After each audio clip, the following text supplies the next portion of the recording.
Before we get into the Membership Success Center, I'd like to talk about the value proposition of understanding a club's membership statistics. Let's start by talking about some of the realities of a membership organization. The first of those is that attrition is real. People leave membership organizations.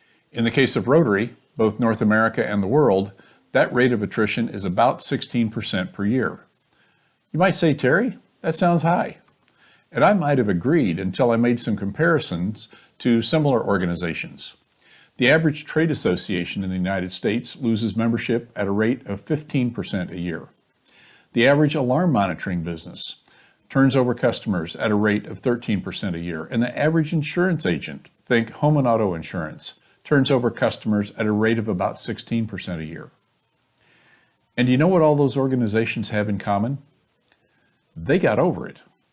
They figured this is the environment they live in, and they have business models in place to acquire new customers to at least cover that rate of attrition, plus a few more for some moderate growth year to year. We need to grow up and do the same thing. The second thing we learned from watching this over multiple years is that within a given club, attrition rates from year to year are remarkably consistent. That makes them highly predictive. You can easily forecast the number of members a club will terminate in a year based on its average losses over the past 2 or 3 years. Now, you've heard a lot about retention, which is an essential membership strategy, but it's highly overrated as a growth strategy. I'll say that again. Retention is highly overrated as a growth strategy. You cannot retain your way from 20 to 25 members. So any Rotary club needs to plan on attracting new members every year, and you need to start that in July, not after you start seeing resignations. That's because resignations are back-end loaded. They surprise you at the end of the year when you don't have time to recover. So what we need to do is we need to pre-replace those members likely to leave us in any given year. Now, this is not all that hard. There are 3 things you need to know in order to plan for the number of new members needed in a year. The first is the attrition rate. That's the percentage of members that terminate in an average year. For a 40-member club, attrition of 6 members would be a rate of 15%, about on par with the rest of Rotary. Knowing the attrition rate compared to an average of 16% means that you can tell is a club significantly above or below average, meaning that they are either particularly good at retaining members if they're below average, or that retention is a problem that they need to solve if they're way above average attrition. The second thing to know is their attraction rate, the rate at which they add members in any given year, which of course needs to be higher than their attrition rate. That tells you whether a club is growing or shrinking. And finally, since percentages may not be everyone's cup of tea, let's convert all that to an actual count of the number of members that terminate in an average year. We should plan on replacing about that many members in the upcoming year. This is one of the usual deer in the headlights surprises when we show this to presidents-elect for the first time at pre-pets. But all of this information is available in the Membership Success Center. Let's start at the beginning with setting a membership goal. You'll notice that everything you need to know is right at the top of the goal setting page. Average attrition rate, average attraction rate. The app even points you directly to the problems that the club needs to solve. In this case, insufficient attraction. Attrition is not their problem. They're about in the average range. We also provide some training in the form of recommended strategies. Here are some things that the club could do based on what we know about their historical membership performance. Scrolling down from there, we see a graph of their membership on July 1st of the most recent 5 years. Again, usually an eye-opener to someone looking at their club stats for the first time. What you'll notice is this club has steadily managed its way down from 39 members to 32 only over 4 years. Interesting, considering that declining Rotary clubs generally shrink at a rate of about 2 members a year. It's uncanny how true that is across thousands of Rotary clubs. And this one's no exception. A leak of a couple members a year is apparently just not painful enough for them to actually do something about that problem. So let's scroll up and let's create a membership goal. Again, we try to do some training along the way. Here are a couple of sentences about how that goal setting process works. Now we provide the starting membership count at the beginning of the current year, as well as the current membership count, which puts everything in context. So what's a reasonable goal? Now, considering this club's history, I wouldn't expect it to turn around quickly, but wouldn't you think they could finish this year at, say, 34 members instead of 32? When we drop in 34 members, the app calculates that as a 6% growth rate, about what we'd like to see as a moderate growth goal. You have the other option of entering a percentage, say between 5 and 10%, and we'll calculate the number of members for you. Now, scrolling down, we see some additional math that's very important to this goal setting process.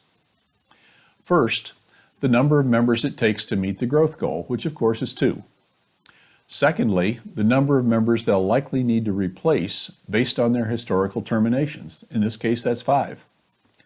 And that adds up to a total of 7 new members needed to meet their membership growth goal of 34, up from 32. The membership committee now knows exactly what its charge is. We click to save edits, and we're all finished. Now, let's see what happens to that. The club dashboard is a monthly snapshot of the club's progress in attracting new members. That link is right up here. I want to show you some samples from a year ago, which will give you an idea of how valuable this information is. This club has an ambitious growth goal of 36, a net gain of 7 over their start of 29. We also know that their average annual attrition is 3. So they'd probably need 10 new members to get there, right? Except for the fact that this is now January and they've already lost 4 members, meaning that they have to replace at least those 4, plus growing by 7, which takes 11 new members total. That's how we draw this gold line from 0 to 11 members between July 1st and June 1st. That leaves the rest of June in case we have some catching up to do. 11 members, 11 months, so that's 1 new member a month to be on track. And what you'll notice is they've done exactly that. The blue bars are the number of members added cumulatively for those months. This is a club that has its act together. Now, these 2 little arrows up at the top here, they indicate a pop-up which gives you a nice snapshot of the needed pace of new member attraction. And the blue bars indicate the actual number of members attracted month by month. So they're right on target. They're 6 months in, and they've got 6 new members on board. You may notice these little circles with a question mark throughout the application. Every one of these is a tip about what you're looking at in case you have a question about what it means. In this case, this line represents a steady month-to-month pace of new member additions to reach your membership goal for the year. Try to meet or exceed the pace line each month with your number of new members attracted. Closing that, I'd like to show you another club. This is quite a different story. This club has brought on 3 new members year to date. Again, this is January. And they've lost 1 so far. And I can assure you, at mid-year, they are basking in the glow of a net gain of 2 members for the year. Now, folks, this is brand new information. We have never had this before. For over 100 years, the only metric we had to see how a club was doing during the year was their net membership gain or loss. It turns out that's highly misleading, as you'll soon see why. What everyone forgets about is attrition, which for this club looks like there may be 8 more members likely to resign this year that just haven't identified themselves. Suddenly, a net gain of 2 at mid-year doesn't sound quite so rosy. Now couple that with their audacious membership goal of growing by a net gain of 8. That means they need a total of 17 new members to reach their goal. Newsflash, they've only found 3 so far. Let's zoom in on that progress graph.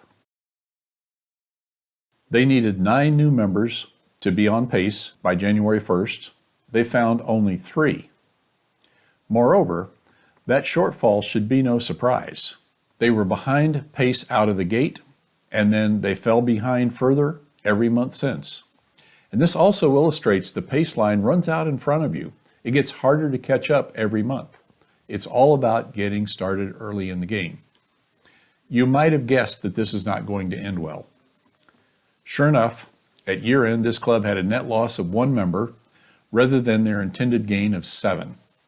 More importantly, that shortfall was forecasted in September, October, November, and December, and having not taken action to catch up with their new member pace, they of course weren't happy with the results at the end. So this is predictive information, what you want from your stockbroker. You want to know which stocks will go up rather than which ones did. And you can see here that you can tell just a few months into the year how things are going to turn out unless something different happens. Now for you district leaders. It'd be really tiresome to have to click through each one of those dashboards to see how all your clubs are doing. So that problem's solved by the year-to-date goal progress report over here on the left menu. Let me call your attention to this right-hand column, ahead or behind new member pace. Again, here's one of those tooltips to explain what that's about. Number of new members ahead or behind the pace needed to reach your goal. Positive is ahead of pace, negative is behind pace. This is the spread between the gold pace to goal line and the blue actual new members bars. Well, of course, we have clubs that are off the blocks and doing well. And we have clubs that are lagging. Now, scrolling on down, we'd see clubs that are behind pace by 4, 5, 6, and 8 members, and it's only November. There's another interesting view of the Membership Success Center, which is the District Progress Dashboard. Let's take a look at how that works. The District Progress Dashboard is a little bit different because of several interesting facts. The first is that we're in a seasonal business. We made it that way. Districts lose roughly 1% of their membership during the last few days or hours of December as clubs clear their books to avoid semi-annual dues based on their January 1st headcount. Districts lose almost 3% of membership during the last few days or hours of June. It's even more pronounced than what we saw in December. So here's our action plan. To finish the year with a net gain of approximately break-even to 0.5%, districts must go into December with a net gain of 2% to finish the month up by 1. Then go into June 1 with a net gain of about 3% to finish up the month and year up somewhere between break-even and 0.5%. So here's what that looks like. Here's a 2,000 member district. This district needs to be up to a net gain of 2% or 40 members by the 1st of December so they can withstand that 1% drop in the month of December. Then by the 1st of June, they need to continue on that same ramp pace up to a net gain of about 3% or 60 members so they can withstand a 2.5% to 3% drop and finish at least break even or slightly in the black. So here's the progress dashboard, but what we're going to do is we're going to look at the district version. Let's click on that. What you see here is the success track plotted for each district. This is one of the districts in my zone. And what you'll notice here is as of the 1st of December, this district was nowhere close to the success track. They had gone flatline for about 3 months up to that time. So they were barely above break even, nowhere close to the 2% net gain they needed to be at. Moreover, they took a more than 1% hit in December, went considerably negative. They clawed their way back into positive net gain territory, but clearly didn't even come close to recovering fast enough to get up to the success track. So as a result, they went into June 28 members short of the success track. Not surprisingly, they ended up at minus 26 net for the year. Here's another district. You'll notice that in the first half, they didn't quite get on the success track, but they did in December take about the net loss of 1% that we would have expected. But look what they did in the second half. They changed the game. They got back on a considerably different pace of new member attraction, and they actually went into June 1 member ahead of the success track. Turns out that was enough. They finished the year at break even. Had they been 4, 5, 10 members ahead of the success track, they would have finished positively. And here's a third district. Looks like they almost wrote the model. You'll notice in the first half, they had a great year. They went into December on track. They actually suffered more than the expected net loss in December. But again, look what they did in the last half. And they ended up +4. Now, this is a model that's not perfect, but you get the idea. It's highly predictive. I wish I had time to show you some more features of the MSC, such as a member satisfaction survey tool that takes only 3 or 4 mouse clicks to implement. I'll point out a video tutorials link down here at the bottom of the menu. These are a set of 5-minute walkthroughs of each of these features that you may find very helpful. So that's a quick tour of the Membership Success Center, and I'm hoping we have some time for questions.